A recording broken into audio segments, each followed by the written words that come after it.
I'm Charlie Redding. And I'm Claire Fudge. And this is the TRIBEathlon podcast.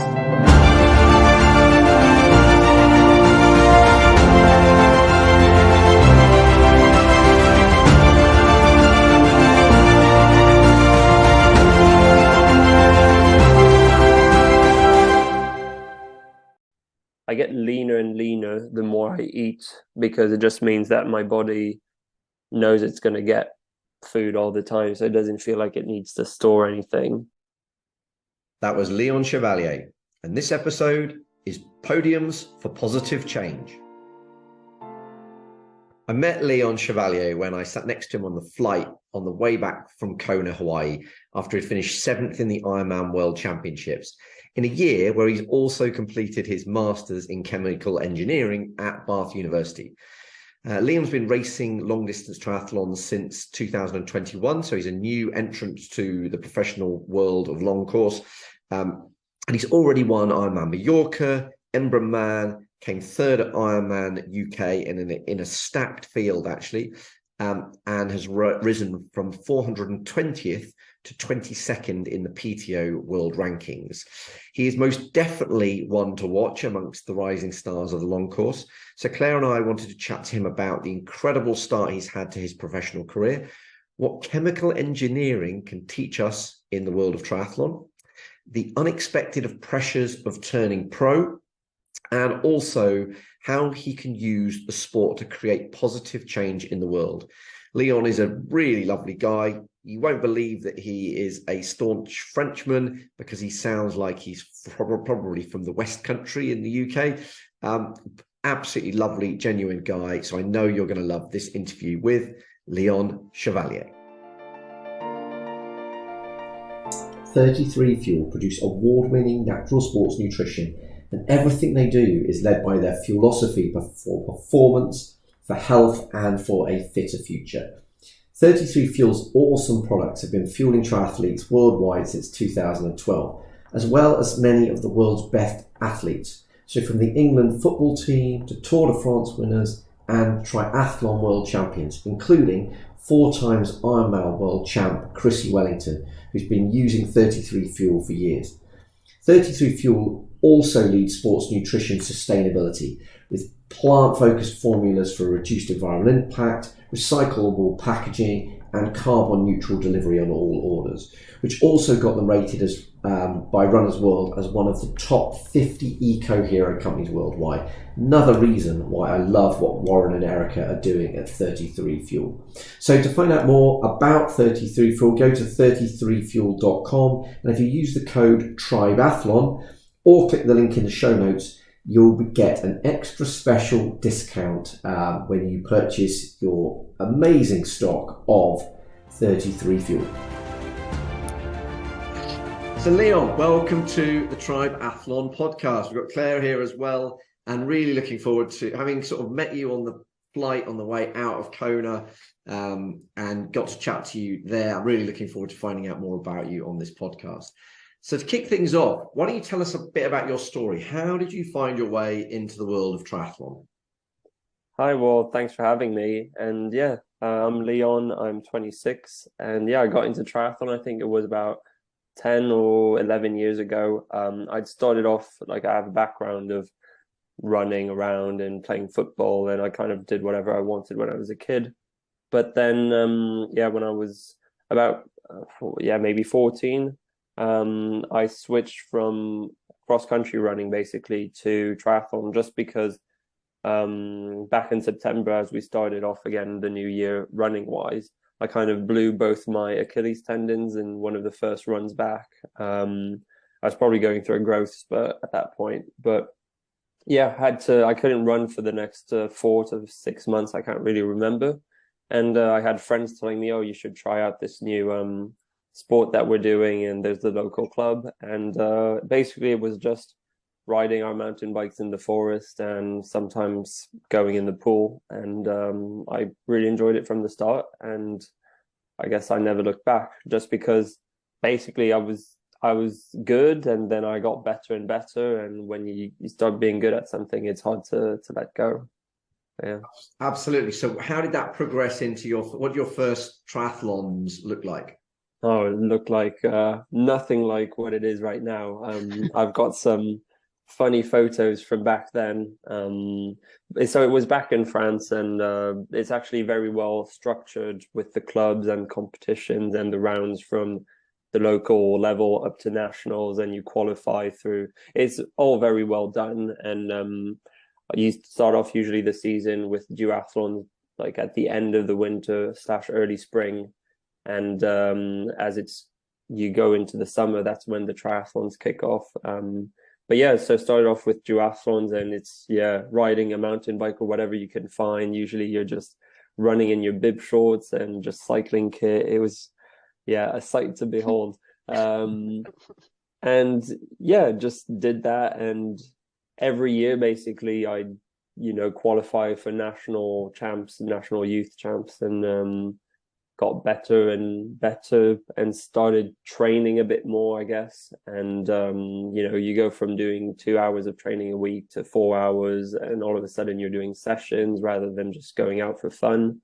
And year after year I was actually also placing higher up at national champs. And I guess 10 years later, when you start doing 30 hours of training week in, week out, actually you get to race at the biggest races in the world. And it's funny reflecting on it, how I still feel like I'm just, doing the same thing as I was 5-6 years ago, where I just train during the week, and then at the weekend we'd get in the minivan and drive to a forgotten corner of France and do a duathlon, except that now I have to fly like 30 hours to get to Kona, and I get to race the best in the world. But it's pretty much the same thing.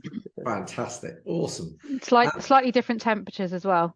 A lot has changed, but at the core it's still very similar. And I'm actually really almost struggling to wrap my head around the fact that it's a whole different stage, and in daily life you have to make different choices and pour in so much more than I used to pour into it before, so that I can be competitive at the highest level. And for those people that don't know your background, obviously Leon Chevalier, it's a French name. You race for France, but those people that are, particularly those that are listening to this podcast, are probably thinking this guy doesn't sound very French. So tell us a bit about your background growing up and where you are now. Yeah, so I've got 2 French parents, a French passport. I'm 100% French. There's no other nationalities in there yet.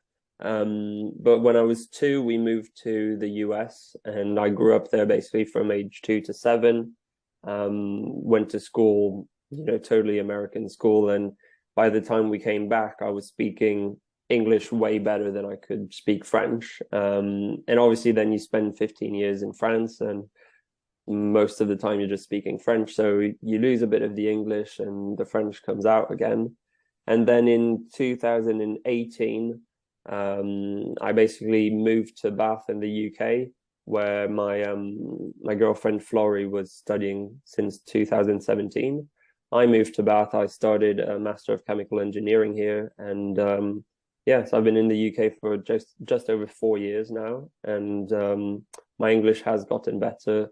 The accent has transitioned a bit more from the American East Coast to British. It's not totally British. I don't fool everyone. But I've been here for 4 years. I've actually graduated from my master's this summer, and going into 2023, I'll be a full-time professional athlete. Fantastic. And what was it? So you were previously in France. You were based in the Alps, weren't you? Well, Lyon, which is one of the closer airports, but it's not quite the Alps. It's like a 2-hour drive to most ski resorts, and that's actually one of the reasons why I started studying there in Lyon, because I lived most of my childhood near Paris, but when it was time to go to uni at 18, I went to Lyon, started studying engineering there, and one of the reasons was because I wanted to be a professional skier or freestyle skier, whatever it was. And being 2 hours away from the mountains, you get that opportunity to ski at the weekends and all of that. And I obviously changed paths after a while, and went more into the triathlon and duathlon at the time. But in 2018, I really made the switch to triathlon. Was starting to race internationally on the short distance circuit, and moving to Bath was one of the steps towards, upping my training and having a bit more of a structure, and training with some of the best athletes in the world. Back in the day, Vicky Holland was here, and I think she was ITU World Champion that year. So yeah, whole new environment, and that was definitely a big change for me, and probably why I'm now racing at the level I'm racing, because of that step. Yeah. So was the move to Bath Uni for the degree or for the triathlon, or a bit of both?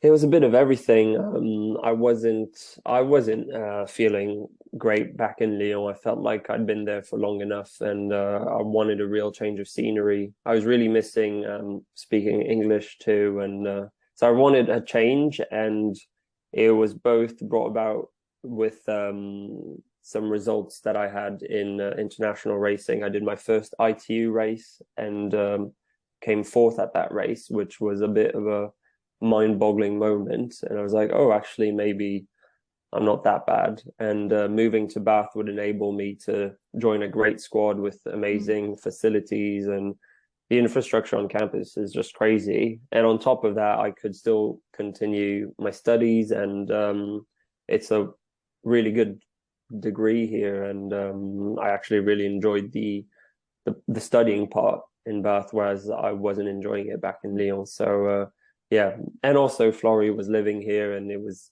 better to be close to Flory rather than in a different country. And how did all that set up in terms of at Bath work, in terms of sort of coaching? And you talked about the squad and the other people obviously that were there training with you. Knowing Bath myself and working with Bath, I know that how fantastic those facilities are. But tell us a little bit about sort of how that works, like when you first get into that kind of squad environment, because I guess coming from where you were in France and coming to Bath, what did it all look like? Well, it was very, very different. Back in France, I was kind of left to my own devices. I had some sort of an agreement with the engineering school where I had slightly less contact hours, and it would just take longer to do the degree, but it wasn't quite a split year degree, and I still had about 25 or 30 hours of contact time. And there was no squad, there was no swimming pool on campus, there was nothing. Whereas in Bath, first of all, you have less contact hours, so you're free to kind of structure your day and your week the way you like it, and you can integrate much more training in the day and say do more of the uni stuff at home on catch up basically. And I just joined the university squad. They had some sort of recreational squad and then a more of a performance development squad with athletes racing the Bucks event, and I actually won that first Bucks duathlon, which was my first Bucks race back then.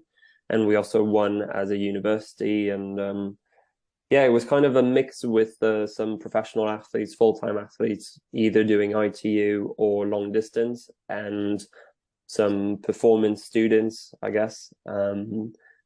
Just joined that, and I was going to the swim sessions, going to the track sessions, a bit of gym sessions, and obviously some more support with physio and massage. And over the years, because we've had that success at the Bucks level, the university and British Triathlon have kind of paid more attention and pulled in a bit more resources. And now it's a bit of a new, different setup with a new coach, and loads of new students have come in.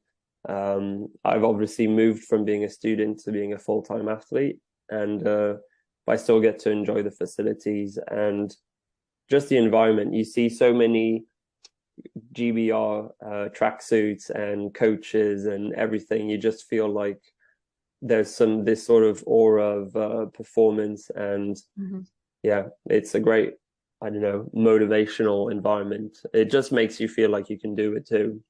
And be supported by that kind of big team as well is important, isn't it? You become, they say that you become the average of the people you hang out with. Yeah. Go to a university, or you're surrounded by people like Susie Cheetham and Vicky Hollands and all that lot. It's just amazing how it can pull you forward, isn't it? it just normalizes that sort of level of performance, Yeah. because you get to see these people day in, day out, and you come to realize that there's not much difference, actually. I used to think that the people, going to Kona and winning Kona were superhuman. And then, and kind of I'm in that sort of area now. And yeah, the only difference, I guess, is just years and years of dedicated work and proper training. And you need some sort of, I guess, physical potential when you start off, but there's so much that goes into your work ethic. Well, I mean, the work you put in is pretty much the deciding factor. And then there's stuff like aerodynamics and resilience. But all you have to do is show up every day and some people get results a bit quicker than others, but yeah, I ended up getting those results after showing up day in, day out, and that's it. Yeah. It's interesting, isn't it? Because you kind of allude to it there, but there's this talk of the 10,000 hours rule. I don't know if you've kind of heard this before, but yeah, it strikes me that when I first started, I was first introduced to you by Susie, and then started finding out more about you. It was like, God, this guy's absolutely crashed onto the scene. He's just, he's turned up in Morocco, raced an ITU race, he's come fourth, and everyone's like, oh, but actually, what we don't know is everything that led up to that beforehand. So can you talk a little bit about that sort of 10,000 hours rule, or maybe did you just crash onto the scene and suddenly we're amazing at triathlon, or is it a culmination of years and years of work? I mean, the 10,000 hour rule, it's been bandied about a lot, and there's definitely truth to it. I just think depending on individuals, it could be, some people, it might only take 5,000 hours, and other people, they might need 30,000 hours. And I think that's down to, I guess, like your genetic makeup, which will give you that sort of fast track towards that level of performance. And yeah, when you look at the Norwegians, for example, they started off, I think it was back in 2012, they said, we're going to win the Olympics in 2020. And so from 8 years out, they were already going into that sort of program where they're so dedicated and they're doing everything to a T. And so I don't know how many hours that is, but that's probably a lot of hours. And that's why nowadays they're kind of ahead of the game. And for me, I kind of crashed onto the scene in terms of visibility and results, but nothing had changed back at home. I guess I'd been doing some training, and it's just that France has got such a great pool of talent that you can be good, but unless you're exceptional, you just won't rise above the other guys. Or like the federation will have a list of individuals that have passed their tests in terms of swimming and running on the track. And so, you could be the 7th best. I definitely wasn't. I was probably like the 30th best. You just won't be in that team, and you won't get the opportunities of racing those big races and having that sort of support. And for me, it was just kind of, also I was so focused on duathlon and doing my studies that I just didn't do enough swimming and enough training in general to be at that sort of level of competition. And then all of a sudden, when I started going to the pool 5 days a week, I went from swimming 125 per 100 for my fastest 100 to swimming 115s in a threshold set. So I guess the thing for me was that progress came quickly, but I also had 20 years of being active and doing all sorts of stuff as a kid, and then just being a bit obsessive. And when I want to get better, I'll just do everything I can to work on those little bits that can make me go faster. Sorry. Go. No, there you go. I was just going to say. I was just going to say that. Delay on this. You go, Claire. I was just going to say about like that speed of improvement, and also the you talk about kind of those sort of obsessive traits, and I guess sometimes actually athletes being obsessive about things isn't always a bad thing, because it helps us do that repetitive nature, doesn't it, of training. But you know, do you think with, you know, you talk about the swimming and how quickly you progressed with that, do you think some of that was literally time in the pool and then a target of what you could reach? Like, how did you, you know, was there an aim, I guess, to kind of improving that time? And, you know, did you have some sort of aim or goal? Well, I think first off, I'm really lucky in terms of my build. I'm quite flexible, and yeah, I've got good reach, and for some reason I've got more or less of a good catch and good timing. So that's why I was able to make those gains quickly. But also because, as you say, I did have that goal basically. Once I realized, so that first time I swam 125 for 100, I think it's because I actually looked at the clock, and up to that point I'd just go to the swimming pool and kind of just float about and try and follow people or whatever it was. And once I'd actually looked at the clock and had that sort of reference point, then you can work off of that. And I was like, okay, Leon, just stop just floating about. You're going to try and get a second quicker a week, for example. And that's pretty much what happened, because we would do similar sets every week, and I could see, I was like, well, this week I'm going to go for 120 rather than 121. And I was lucky that I was actually hitting those targets, but I was setting those targets for myself, which I wasn't prior to that. And also because I was seeing the improvements, it motivated me to go back and keep working at it. Yeah. So one of the things that the 10,000 hour rule talks about is that, so it was actually originally Anders Ericsson, wasn't it? It kind of became more popularized by Malcolm Gladwell, but Anders Ericsson kind of talked about, it was 10,000 hours, but it's 10,000 hours of purposeful practice, i.e. like, you don't become a Formula One driver by driving 10,000 hours in your own car around the streets of London. So are there any specific, so that's one that you've given us for swimming. Are there any things that stand out that really kind of made a marked change on those improvements when you went from kind of just doing triathlon to really doing it, much smarter? Yeah, when you put purpose to something, there's definitely a change.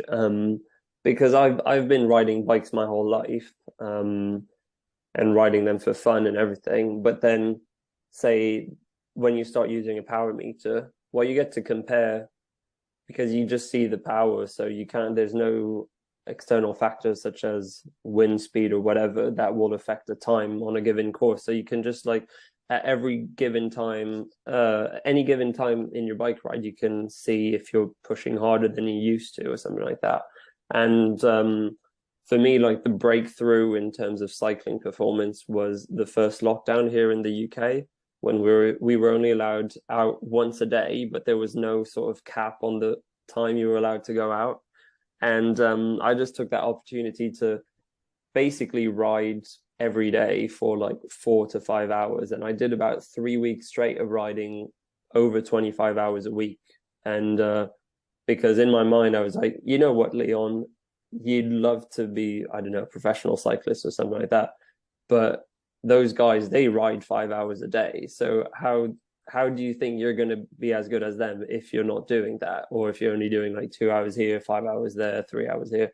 So I was like, all right, I'm just going to go out, and also, like, I'm going to try and hit this target power, say 200 watts for the whole ride, and put my mind to it. And when it was harder, just like try harder. But at least I had that goal, or like that target to achieve, and I could come back after every ride and see whether or not I'd hit it.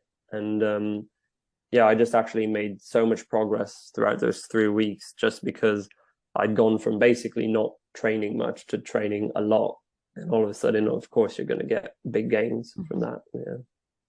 Did you get any Strava abuse for that? I remember Joe Skipper saying that he put a post on and Strava, only one exercise a day, better make it a good one. And he did a lap of Norfolk, and he had to come off Strava for it because he got so much abuse. Well, the thing, I probably had 4 followers back in the day, so it probably went unnoticed. So that's it.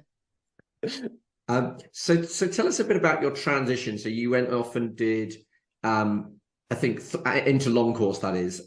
You went off and did Embrunman, Ironman Mallorca, and Ironman UK, and podiumed on all three, I think. 1, 2 of the three, is that right? That's a pretty. So, how was your transition from kind of short course into long course? And tell us a bit about the incredible early success.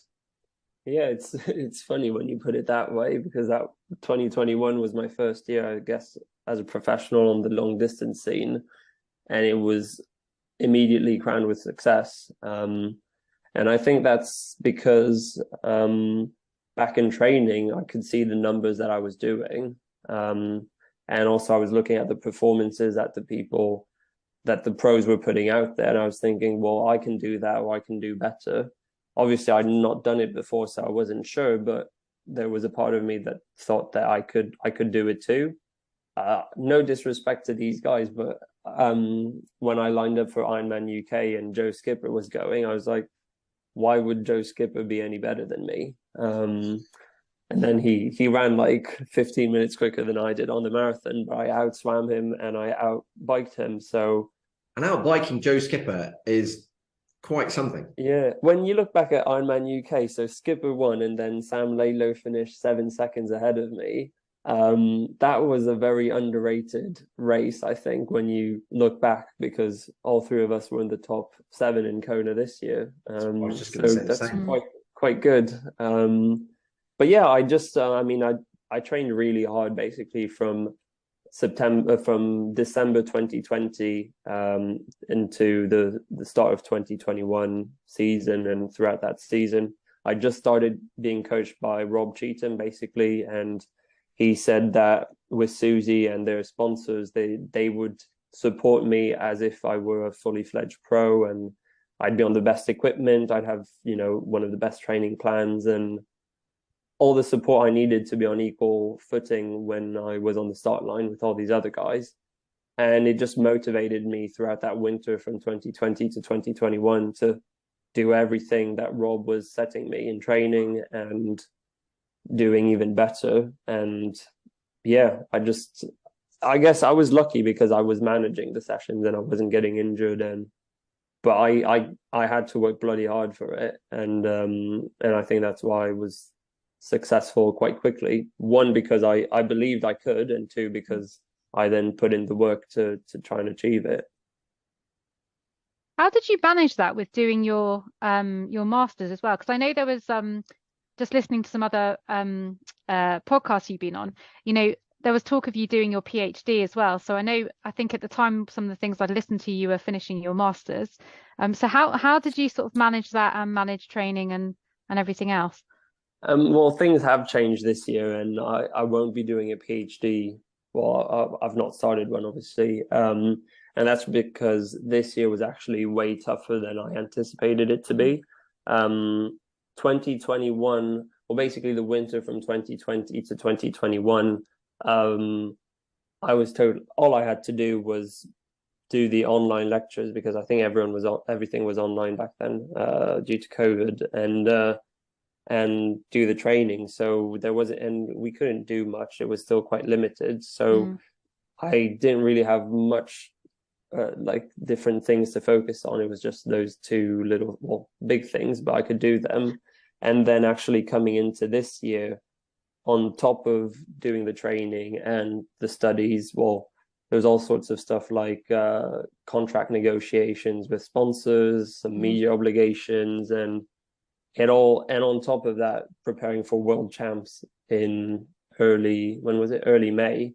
It's very different to just preparing for a potential 70.3 in April, which was the case in 2021. So the fact that this year I had to do extremely high level racing and the final year of my master's degree, it was just almost too difficult to do both. I somehow managed, but it was extremely difficult. And what degree did you end up with?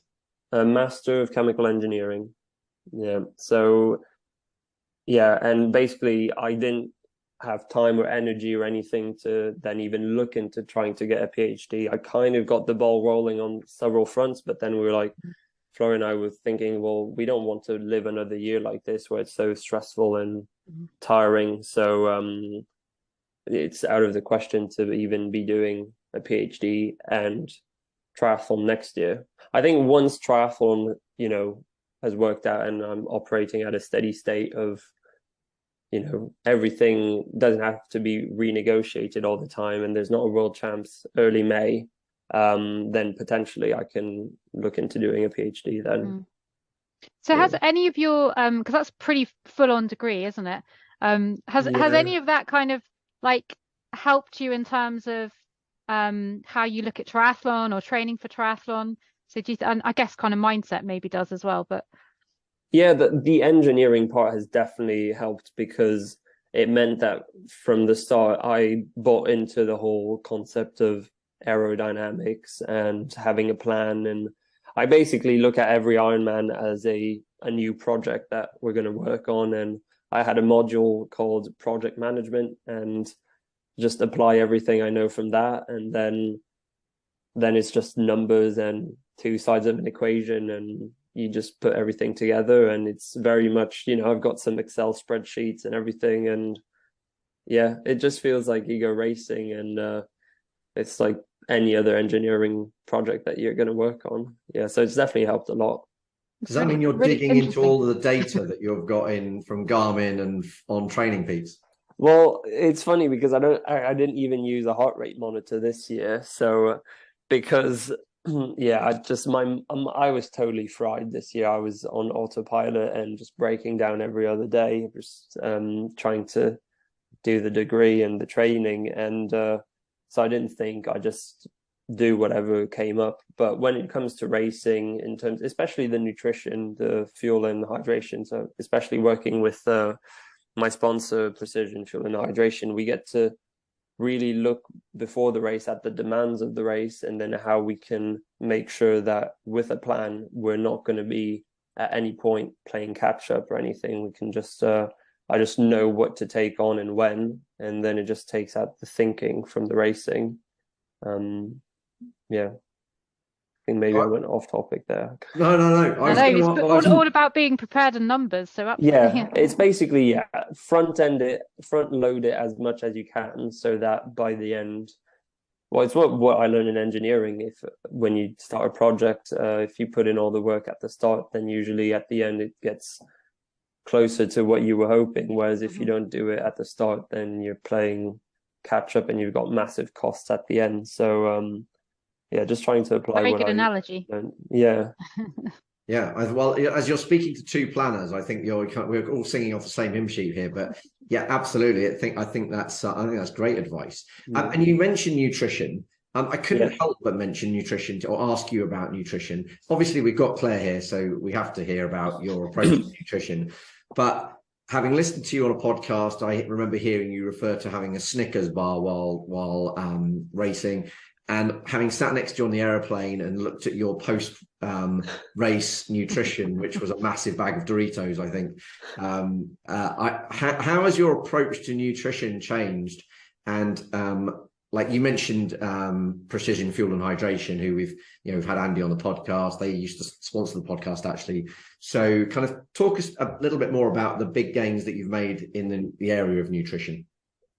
The big gain is on race day. If we look at the plans that we did with PFNH for Ironman UK and those first few races, and compare with for example, the one I executed in Kona, the best being Alpe d'Huez, because I did that in 2021 and in 2022. And I think I was up by about 50% in terms of carb intake and sodium intake every hour. And that's definitely had a massive impact on performance, because it just means that because I'm taking on so much more fuel, well, I can afford to burn off a lot more and operate at a higher threshold, basically, during the race. And it also means that in training, I've really focused on just getting as many calories per hour as I can. So it's, on the one hand, it's trained my gut to absorb it all, and also means that I can do the training, like much harder training, without bonking. Well, that's not the word I should be using. No, we all know the Without, term bonking. Yeah, we yeah, use that word. That's it's fine. got a double term, so a double meaning. Yeah, just meaning that I don't have those energy dips, and I can basically operate at a high level most of the time. And yeah, just otherwise outside of training, I just make sure that I'm eating almost more than I want to eat. And it turns out that I get leaner and leaner the more I eat, because it just means that my body knows it's going to get food all the time, so it doesn't feel like it needs to store anything. I don't know if there's any science behind that, but it's what I've observed. Certainly, yeah. you're absolutely right. Certainly, by fueling enough for the actual amount of training you're doing, you're absolutely right. And it's interesting with your sodium, because I noticed actually from the working with pH as well, I noticed your sodium sweat concentration is quite high as well. So Yeah. how did that work out in Kona and hot environments?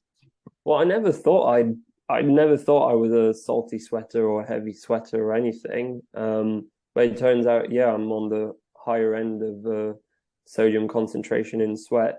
I don't think I sweat that much though. So I guess the concentration is kind of offset by the amount that so the total amount I'm losing is probably not as high as in other cases, maybe. But in Kona, I don't know, I just take on pretty much the amount that I lose in an hour. And I feel absolutely fine at the end of races.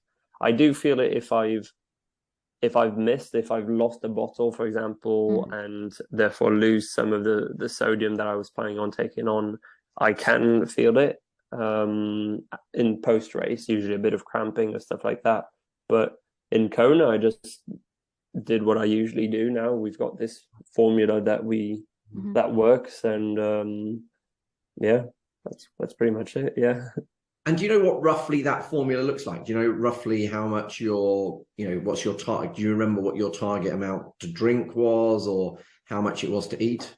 Yeah, so more than roughly, I know exactly what I take on pretty much, because obviously everything that I'm going to take on is I put on the bike or in my bags for the run. So anything that I take outside of that is just plain water from aid stations. And so plain water I just do to thirst. And basically in Kona, that was every time on the bike I'd go through an aid station, I'd grab 2 bottles, one to drink basically until I got to the next aid station, and the other one to pour over myself and try and get as much cooling as I could.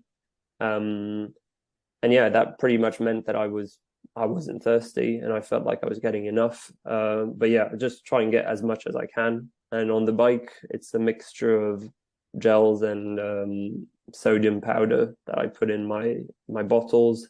I also have a few extra gels, some caffeine. But yeah, what about the Snickers? And Snickers. Yeah, and the Snickers. I don't even know really where I got that idea from. I do remember that for Bolton, Ironman UK, so that was going to be my first Ironman. I wanted some solid food, and so I think I had 2 Snickers during that race. And the whole idea was to kind of front load the bike, have a Snickers, like some solids, in the first half of the bike, and it's just something nice to look forward to and a bit of a change. Yeah, I don't use them for 70.3s anymore, and for Ironmans, I think I just use it out of habit now. But yeah, it tastes nice. It's good to have in training. It works for you, so that's the important thing. And 8 hours is a long time to go on an empty stomach. I remember during that marathon at Ironman UK, I was so hungry. And they'd make us run through town centre, and they had Greg's and McDonald's and all the bakeries, and it was coming up to, yeah, it was like around lunchtime. I was starving, and all the smell was so pumping out. I had to stop to have a banana or 2 at the aid stations because I was just so hungry. Yeah. Well, with the Snickers, you're in good company, because Flora College, the ex-Tri athlete always swears by racing with Snickers bars. So that I can see that. I might speak to my nutritionist about introducing that into the race plan. So one of the things that you've one of the things you talked about is the importance of consistency. You mentioned that earlier on. How do you measure that, and kind of like, is that more important than having, though, you talked about also having that big 3-week session in lockdown, which is more important, try and hit it out the park in a short period, or the consistency? It's definitely consistency. If you can take every week off like around 30 hours, then you're in a really good place. So much more than if you're doing 40 hours one week and then you're knackered and then you have to do 17 hours the next week and then you try and build back up to 25. If you can just get that just under the limit, basically, amount of time, and not just time but also energy output, then, and just stay at that level for a long period of time, then you're going to see improvements. And in that 3-week block, I think it was because every day I was going out and doing it, not smashing myself every day, but almost smashing myself every day. And so I did have that consistency throughout the 3 weeks, rather than smash it for 3 days and then I can't move for the next 2. It was pretty much every day, just go out and do it. And I mean, now with my coach Rob, I just check that Training Peaks is all green. If Training Peaks is all green, then it means that I've been really consistent, and it's up to Rob to adjust training going forward in terms of the fatigue that I've built up, and where we're aiming to be at. So all I have to do is make Training Peaks green. This year it's not really been the case, just because of everything going on, and so for that reason I'd rate like my World Champs preps at maybe 7 out of 10 or something like that, just because I've not had that consistency in training. But I mean, so tell us a bit about Kona, because we haven't actually talked about this yet. Oh yeah. I mean, like, I thought, your performance at Kona was fantastic, and so tell us what it was like to get to race Kona and to come in the top 10. I think you were 6th, weren't you? I think I'm right. 7th. I was 6th in St. George. Yeah. Oh, that's right. Yeah. And so tell us about your first Kona experience. Yeah. Well, thanks for saying it was good, because when you come 7th and I was like 13 minutes down on the win. I think it's still tough, and like you wish you were further up the ranks, and but yeah, you need someone from the outside to say, no, actually that was a really good result and you should take it. And that's something that I've struggled a bit with this year, is actually enjoying the fact that I had those really good results. And I think that's because last year I won 2 big races, and I was always on the podium last year, and this year I'm not on the podium as often, but they're much bigger races. I mean, Kona, I came 7th. Yeah, when I think about it, it's not bad at all, but I want more now, obviously, and I kind of also wanted more when I went there, but so much can happen on race day that you just have to be, I gave everything I had. Like, I finished, I was tired, and there's obviously loads that I think that I can do better, and that's what I'll work on throughout the winter and in the years to come, because I think I can do better than what I did. What are those things that you'll do differently next time to do better at Kona? One, consistency, and 2, swimming consistency. Basically, that's something, especially swimming this year, I've not been consistent, and my swim this year at all the races I've done has just been subpar, and that's really putting me out of the race, out of contention from the get-go, and it just means you're playing catch up the whole time, and you can only hope for maybe 5th place or basically from places 5 to 10 at World Champs, which isn't good enough for me, I guess. And yeah, so I'll just be more consistent in swimming and also actually learn how to swim, because that's something I've never done. I've just, got in the pool and gotten on with it and tried to hit the target times. But it's such a technical sport that you need to learn how to do it, because there's no reason why 11-year-old kids would be faster than me at an endurance sport, in terms of strength and endurance and everything. You'd think that I'd be quicker, but because there's that technical aspect to it and the feel for the water and all of that, it's something that you really need to learn how to do. And that's something that I need to do to hope to be better in the next years.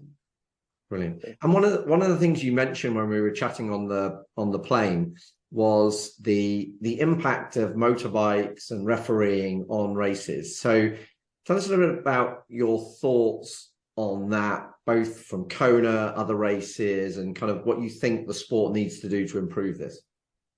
Yeah, I mean, there's a reason why we've got anti-doping controls. It's because we want a fair sport, and yeah, you want fair racing, not just because individuals are clean, but also because everyone gets the same opportunity once the gun goes off. And when you add in vehicles and say questionable refereeing and all of that, it just influences the race beyond what athletes can control and what should be. It just means that the playing field isn't quite equal. I mean, I don't think the sport needs to be where everyone races on the same bike and with the same helmet and the same shoes. I think it's good to have some sort of technological side to the sport, but in terms of the rules and how they're I don't know, how they're respected from basically race organizers,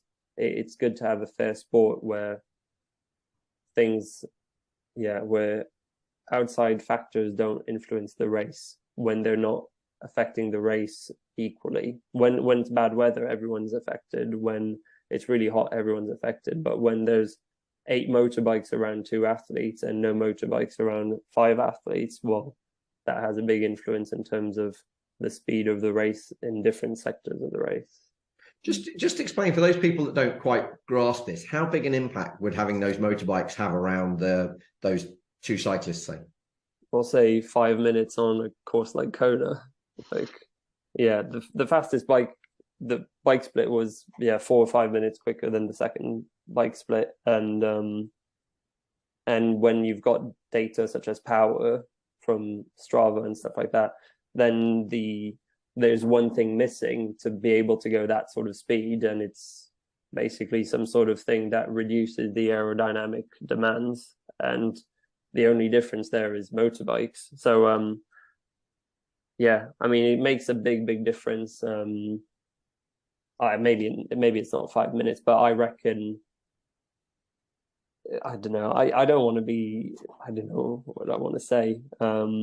It makes a big difference. When you're sat behind a motorbike, say at 10 meters, you're doing 50 to 100 watts less than if you had clean air in front of you. And that's, when that's a quarter or half of the power that you're putting down, that makes a big difference in terms of speed. And I guess it especially does on some courses that are really windy, for example. It's gonna be greater, isn't it, in terms of possibly that effect of having those motorbikes around you as well. If you're kind of riding in a bubble of air that's moving fast, you're going to travel at the same speed as that bubble of air. Whereas if no bubble is being created, then you have to fend for yourself. And it's never the fault of the athletes. Any athlete will take anything on the course to try and maximize their speed, whether it's riding on a smoother part of the tarmac or trying to shelter behind the trees or whatever it is. So it's up to race organizers to make sure that they're not adding things on the course that can influence some athletes and not influence others. Is there anything that the athletes can do to try and make sure that this is fairer? yeah, I think it's just keep on telling race organizers and that they need to do something about it. Because once it's there, it's going to affect the race. Whether an athlete takes advantage of it or not, it's still going to influence it. When there's 4 or 5 motorbikes within 50 meters of each other, they're going to create that bubble of air that's gonna travel faster. Yeah. Now you say on your website that one of the other hobbies that you have is surfing. Did you get to surf while out in Hawaii? Did you go down to Kailua and see the blue church that Mark Allen talks about and catch any waves? I don't think I had the best Kona experience. There's definitely a lot that I can build upon.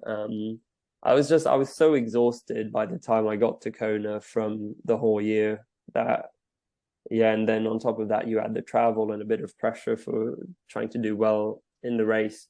And also we were staying quite far out from Kona just due to the price of accommodation and availability of accommodation, that I didn't get to experience maybe the whole spiritual thing that Mark Allen has been talking about. I just went out, stayed in a air-conditioned condo for 2 weeks, raced, and flew back to the UK, and that's pretty much what my Kona experience was like. Oh, and I did a lot of riding and running on a motorway. That's pretty much how I see it. Yeah. So will you make more of next year, assuming you're there next year, which I'm sure you will be? Then yeah, I need to qualify first. Yeah, that's the big thing. And where are you planning to qualify? So hopefully in South Africa, early March. Yeah. Excellent. Well, I think I'll see you there. I think Claire might see you there as well. We'll be there. Yeah, I look forward. No, I really look forward to going to South Africa, and I look forward to having a training build not interrupted by university or that sort of pressure and energy grabber, I guess. Yeah. Fantastic. Now we always ask everybody on the podcast about books that have influenced them, books that they found really helpful, or books that they find themselves recommending to other people. It doesn't have to be a triathlon-based book, it can be anything. But any book recommendations that you found to be particularly helpful for you? Well, right now I'm actually finishing a book called A Gentleman in Moscow, and it's really good. It's probably one of the best books I've read so far. So it's nothing to do with triathlon, nothing to do with anything. It's just really enjoyable. So tell it. I don't know this book, and it doesn't sound like it's so odd because like the title and the cover and everything, you'd never know, but you start to read it, and it just really clicks with me. It's just like a delight to read. Like nothing really happens, yet a lot of stuff really like happens, which is very interesting.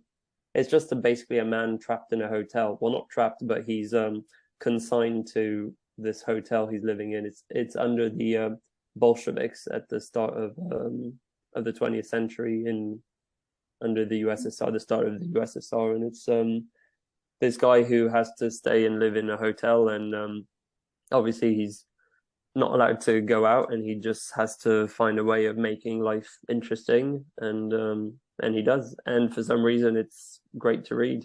Yeah. Well, I can safely say nobody has recommended that book previously. What books are usually recommended? Like everything. Motivational stuff, biographies, everything, isn't it? Yeah, we've had all sorts, but that sounds really. I'm going to look that up. That's definitely just a novel. It's just just pleasant to read. It's great. Fantastic. Yeah. Very good. Now, one of the things that we also do is we ask the previous guest to ask the next guest a question without knowing who that guest is going to be. So previous guest was Sabrina Pace Humphreys, who's a successful ultra runner and founder of the Black Trail Running community. And her question is, what positive change do you hope to make to the world through your sport? Yeah, that's a tough one, isn't it? Because and also I'd never thought that I'd kind of be in this position. I think maybe 18 months ago I probably had 400 followers on Instagram, all of them that I knew, and now I've got like 8,000 and growing. And when you look at people like Jan Frodeno or got hundreds of thousands of followers, then all of a sudden your platform just explodes, and the influence that you have on people is way greater than you might think. So yeah, I'm in that, I guess I'm in that medium position now where I've not got a massive following, but I still have a platform, and I've already noticed, you know, how my family or friends and people have picked up running or exercising again by following my racing, and I'm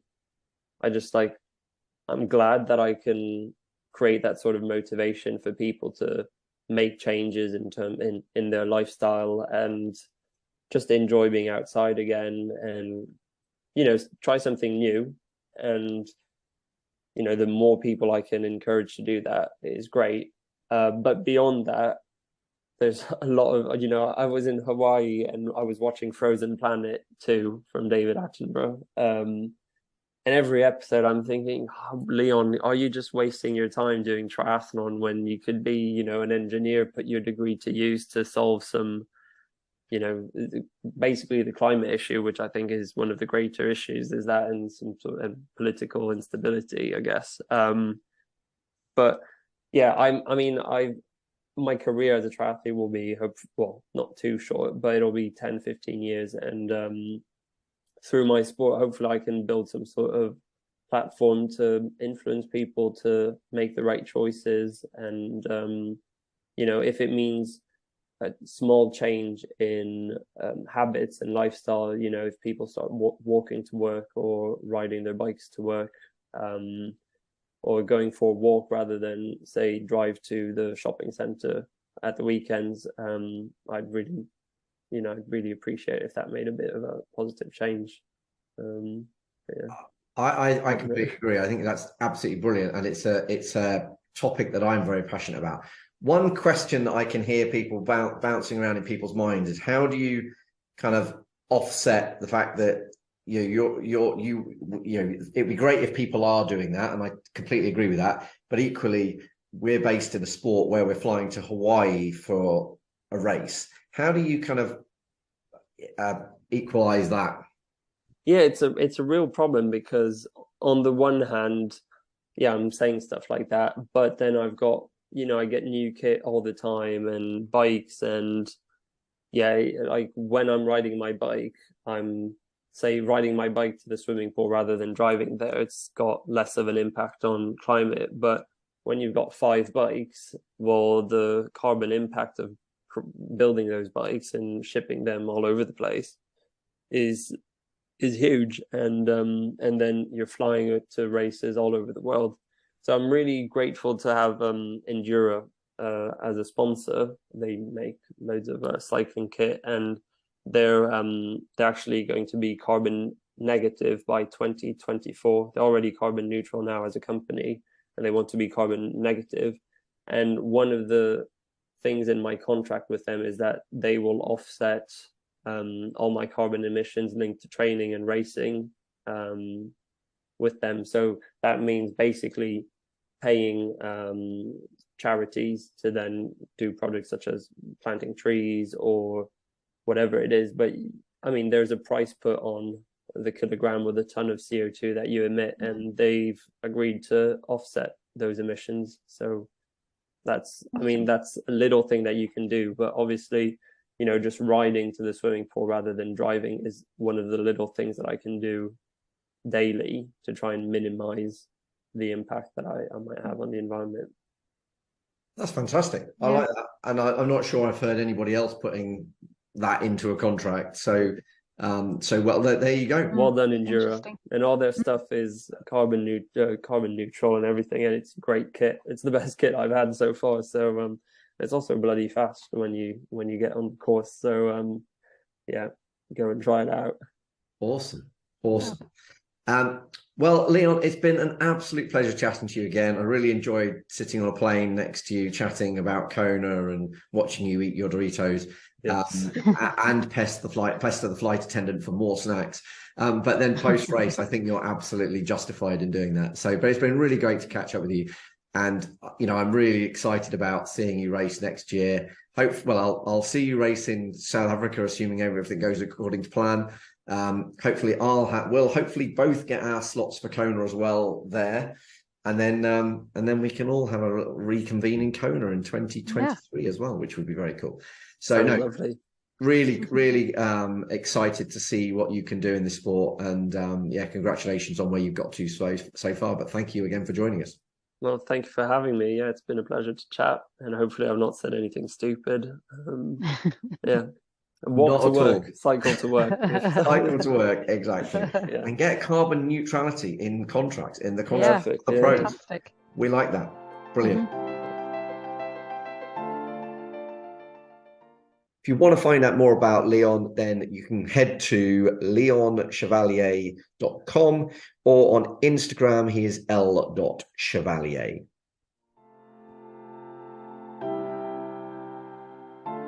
So what did you make of the chat with Leon? It was awesome. It was really good to speak to somebody. I was just trying to think if we've had anyone younger than him, actually. I'm not sure if we have. What are the Morgan Peterson and Rudy von Berg? I guess they're probably maybe around similar sort of ages. Yeah, no, it was really fantastic. I think it was really interesting also that where he is right now. He was talking about actually a lot of the training that he has been doing. So whilst there's lots talked about him suddenly exploding onto the scene, which I guess to a certain degree he has. It was really good to hear kind of his background story, wasn't it, and where he's come from and the training he's been doing. I really like that part of the conversation. I think it is very easy for us to sort of look at it and go, oh, he's kind of just a runaway success, and he's just a natural, and I couldn't be like that. Well, I couldn't because I'm too old, but but for other people, and actually it's really good to sort of uncover what has gone on in the years, and how he has done his 10,000 hours. It's just behind the we were chatting to him afterwards, weren't we?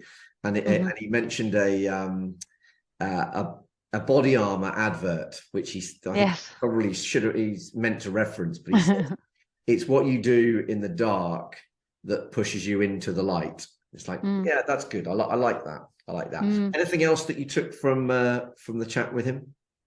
I think it's interesting to speak to somebody who's at that age has been able to hold down and complete a master's, and actually with what he did as well. And during that time he's gone and raced Kona, and come away with 7th in the world at Kona and completed his master's. But also how he's used, or how he probably will use in the future as well, that chemical engineering kind of, or that engineering kind of brain in terms of and I think in terms of the world of triathlon and sport in general, there's going to always be so many advances, aren't there? So I really think that he'll probably put that to really good use in terms of his training. He was talking about his training then, wasn't he, about spreadsheets and numbers, and but and then maybe in a slightly more kind of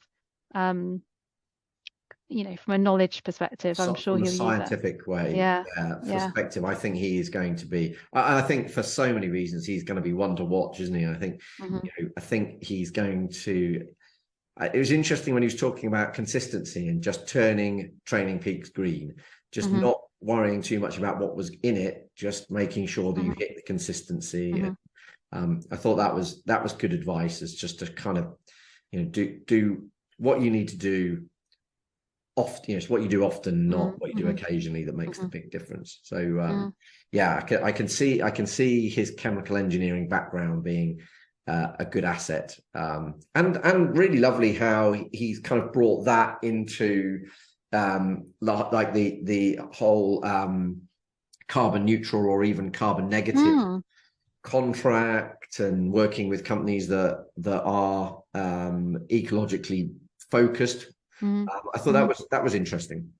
And I think that kind of made me think, actually. I think more and more now, as athletes, we're going to need to consider how much we're traveling and what we're doing. But when it's your career that you're traveling around the country, but not just that. He was talking about bikes being made and the carbon footprint from that, and shipping. And we're absolutely right. We're getting stuff from everywhere, aren't we? So you know, and I know all these big companies are already thinking about how can they make things more or carbon offsetting now rather than carbon neutral.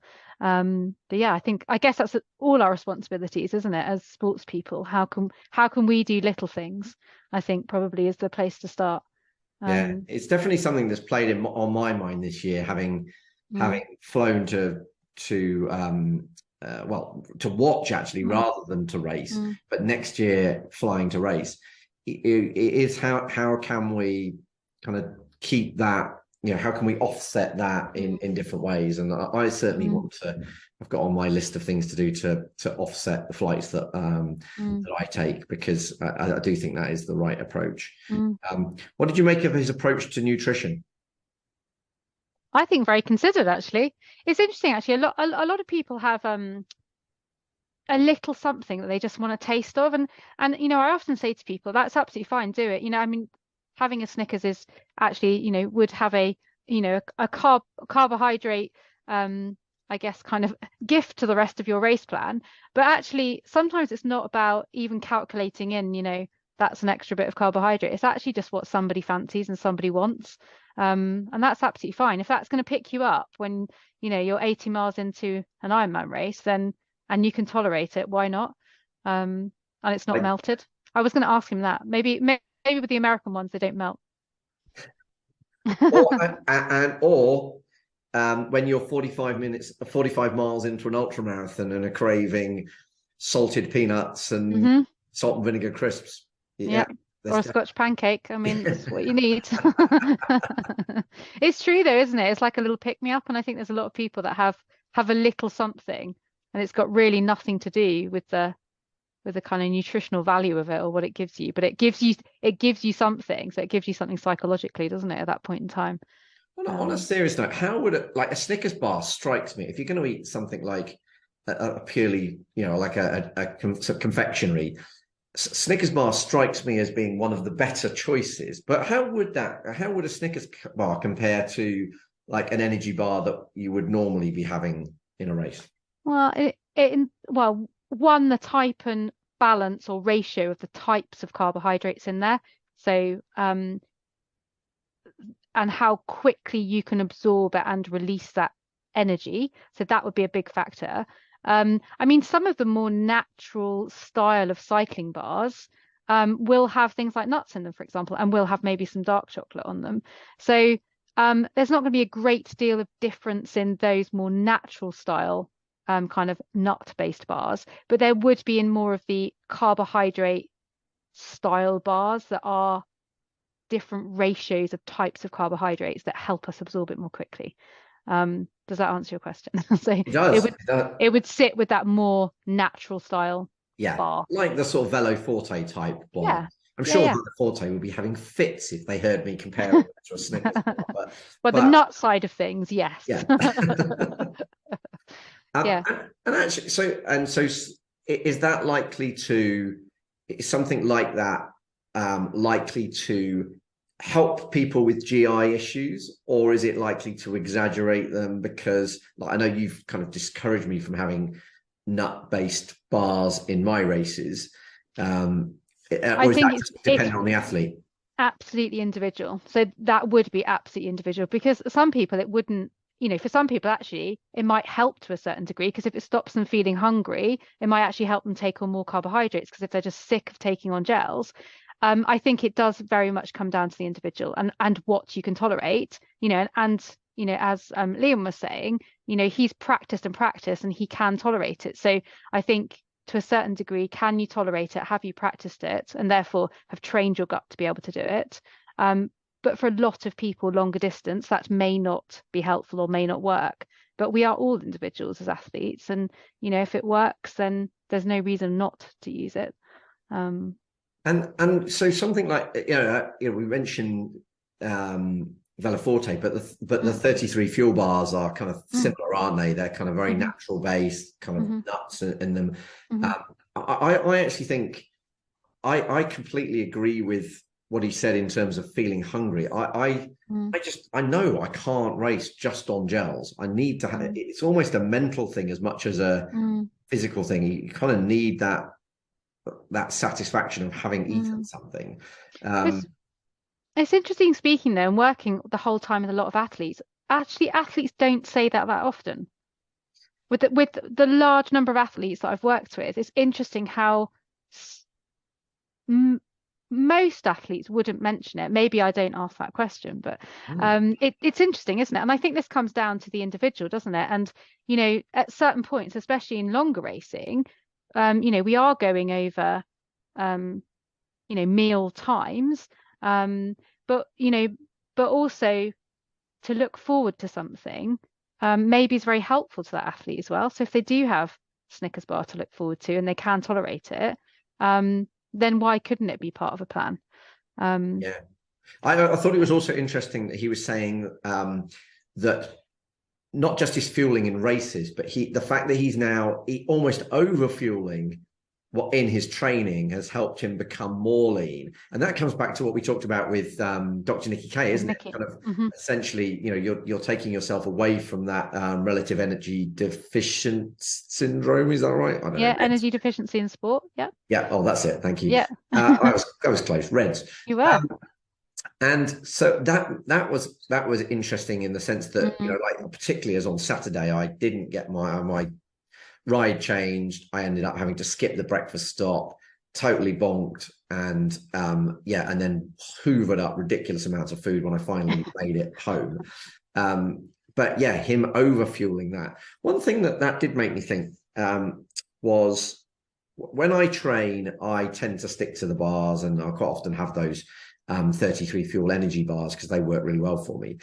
But should I, on a long ride, on my last bar, let's say an hour before I'm home, should I be switching to the 33 fuel protein bar for that last bar, or should I be having the protein bar after? Are we talking just about training? Yeah, just training. Well, I guess I guess it depends on what are you going out to practice. So if you're going out to practice your race nutrition strategy, then the answer would be no, because that's not what you're going to do when you are racing. If you're going out and you're riding and you're trying just to fuel that ride, and when you get home you are going to be starting your recovery, you could, and you're going at an endurance pace, there'll be no reason not to have a protein based bar, so something like the 33 fuel bar that has energy in it plus protein. There wouldn't be any reason not to do that. So I think it depends on to think, what am I practicing here in terms of what am I setting out to do.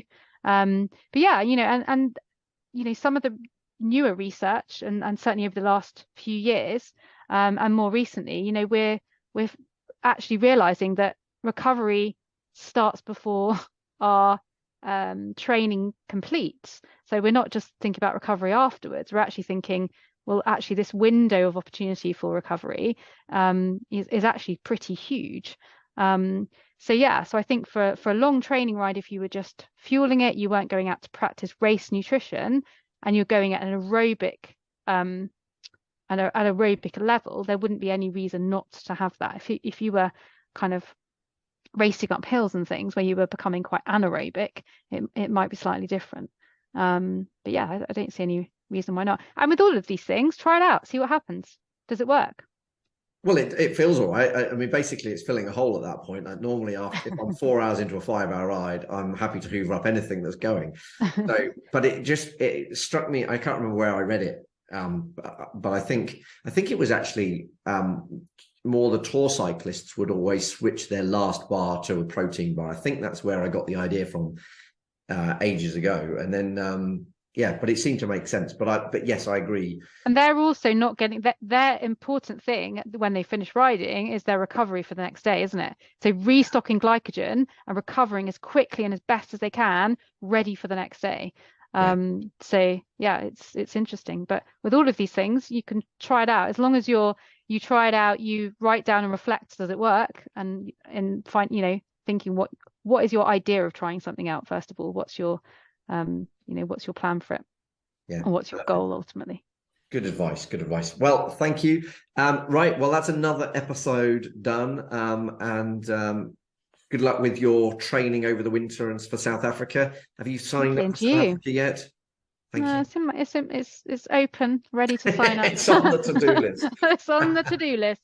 It's actually open. It's actually open on my one of many tabs ready to sign up. Excellent. Well, don't miss out on a place. It's going to be a blast, I'm sure. And for everybody else, keep on training. And remember, this podcast was sponsored by 33 Fuel. So rethink your sports nutrition with 33 Fuel, award-winning natural sports nutrition for your performance, health, and a fitter future. It's the 33 Fuel Fuelosophy.